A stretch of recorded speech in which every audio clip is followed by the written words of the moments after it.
प्यारे सासंग जी, बड़े प्यार से कहना धन निरंकार जी। सासंगत बात वर्ष 1969 के प्रारंभ की है। महात्मा उस समय हांसी जिला हिसार में रहते थे।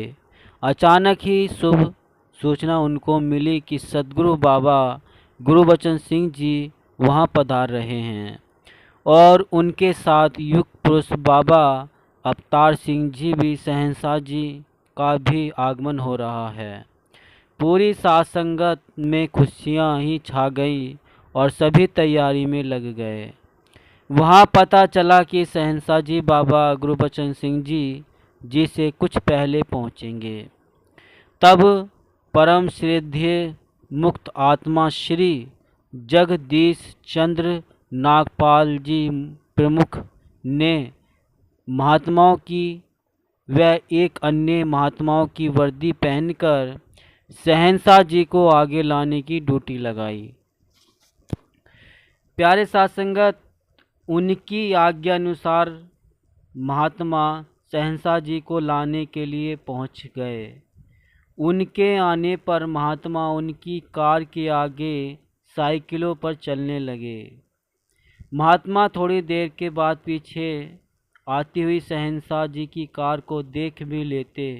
चलते चलते अचानक पीछे मुड़कर देखा कि शहंशाह जी की कार रुक गई थी। महात्मा झटपट अपनी साइकिल को सड़क के बीच में खड़ी करके भागकर कार के समीप पहुंच गए। उन्होंने पहुंचने से पहले ही शहंशाह जी की कार का दरवाज़ा खोलकर बाहर खड़े थे। उन्होंने पहुंचने पर शहंशाह जी ने ज़मीन की ओर अपनी घोड़ी से इशारा करते हुए फरमाया, पुत्र थोड़ी देर बाद ऐथो बाबा जी दी कार ने लंघना यह जो टोया बनाया होया है। सासंगत होना दे आन तो पहला इस ते मिट्टी पावा देवो, ताकि ओहंदा दी कार नू झटका न दे लगे। बेटा थोड़ी देर के बाद यहाँ से बाबा जी की कार ने गुजरना है। यहाँ तो गड्ढा बना हुआ है, उस पर उनके पधारने से पहले मिट्टी डलवा दो ताकि उनकी कार को झटका न लगे।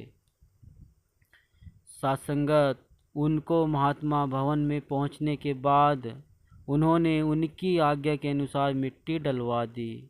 इस घटना को 40 वर्ष से अधिक हो चुके हैं और महात्मा को याद है कि जब हम मिट्टी डाल रहे थे तो दास सोच रहा था कि यह तो एक साधारण सा गड्ढा है, और अगर कार में बैठे बैठे शहंशाह जी ने महसूस किया कि सदगुरु बाबा जी के शरीर को मामूली सा झटका भी नहीं लगना चाहिए, इसलिए उन्होंने उनके पधारने से पहले ही प्रबंध करवा दिया। प्यारे साथ संगत, कई बार महात्मा यह सोचते रहे कि इतिहास के पन्नों में शहंशाह जी के इस तरह का कोई ऐसा उदाहरण नहीं मिलता जिन्होंने अपने सतगुरु बाबा बूटा सिंह जी की पूर्ण गुरुसिख जैसी सेवा की और फिर बाबा बूटा सिंह जी के द्वारा गुरु गद्दी पर विराजमान हुए। फिर जब उन्होंने महसूस किया कि नए शिष्यों को गुरु सिखी का पाठ पढ़ाने के लिए व्यवहारिक उदाहरण पेश करना होगा, तो उन्होंने बाबा गुरुबचन सिंह जी से महाराज को गुरु गद्दी प्रदान करके फिर स्वयं पूर्ण गुरु सिख के रूप में प्रकट हुए और बाबा गुरुबचन सिंह जी महाराज की एक गुरु सिख के रूप में जीवन पर्यंत सेवा की। प्यारे साथ संगत, आओ हम विचार करें कि समय के सदगुरु बाबा हरदेव सिंह जी के बारे में हम कितना सोचते हैं। हमें यह भी नहीं भूलना चाहिए कि सदगुरु का भी शरीर होता है। हम उनके शरीर का कितना ध्यान रखते हैं। हम तो केवल यही चाहते हैं कि बाबा जी हमारे घर में भी चरण डाले, चाहे हमारा घर चौथी पांचवी मंजिल पर ही क्यों ना हो, उबड़ खाबड़ रास्तों को पार करके हो या ऊंची नीची संकरी गलियों में ही क्यों न हो। जबकि बाबा हरदेव सिंह जी महाराज तो कई बार अपने प्रवचनों में भी फरमा चुके हैं कि जब वह घरों में चरण डाल रहे होते हैं तो संगत में बैठे हुए महापुरुष उनका इंतजार कर रहे होते हैं। कितना अच्छा हो कि वे इच्छुक महात्मा सत्संग भवन में ही या सत्संग स्थान पर ही सम्मिलित रूप में आशीर्वाद ले लिया करें। इससे समय की भी काफ़ी बचत हो जाती है और संतों को दर्शन करने का और अधिक समय मिल जाता है। तो आओ साथ संगत हम सोचें कि गुरु सिख के रूप में हम सबकी सद्गुरु के प्रति क्या क्या जिम्मेदारियां हैं और कहाँ तक हम उनका पालन कर पा रहे हैं। इस बात को सदैव ध्यान में रख कर ही सतगुरु शरीर में हैं, इसलिए इनके आराम का भी पूरा ध्यान रखना है और उनकी हर आज्ञा का पालन करना है। संपूर्ण अवतार वाणी में बहुत स्पष्ट कहा गया है कि देश काल ते समय मुताबिक सतगुरु जीवे चलांदा ए, हुक्म औंदा सिर मत्थे घर के, गुरु सिख चलंदा जांदा ए। तो प्यारे साथ संगत, ऐसा एहसास हम में बना रहे सतगुरु का, सतगुरु की भावनाओं का और सतगुरु के ख्याल का, उनके समय का।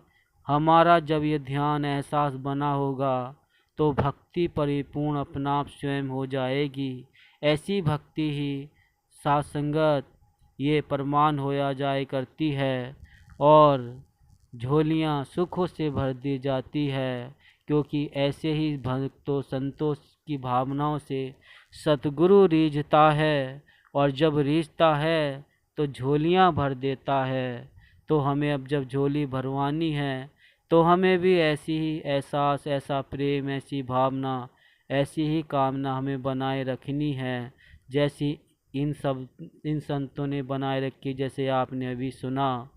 तो साथ संगत हम भक्ति सेवा सिमरन करते हुए सतगुरु की भावनाओं को ध्यान में रखते हुए सेवा भक्ति करते चले जाएं। और दास निवेदन कर रहा है, अगर आपने अभी तक नहीं किया है चैनल को सब्सक्राइब, तो संदेश निरंकारी का चैनल को सब्सक्राइब कर दीजिए और बेल आइकन भी प्रेस कर दीजिए। प्यारे साथ संगत, बड़े प्यार से कहना जी, धन निरंकार जी।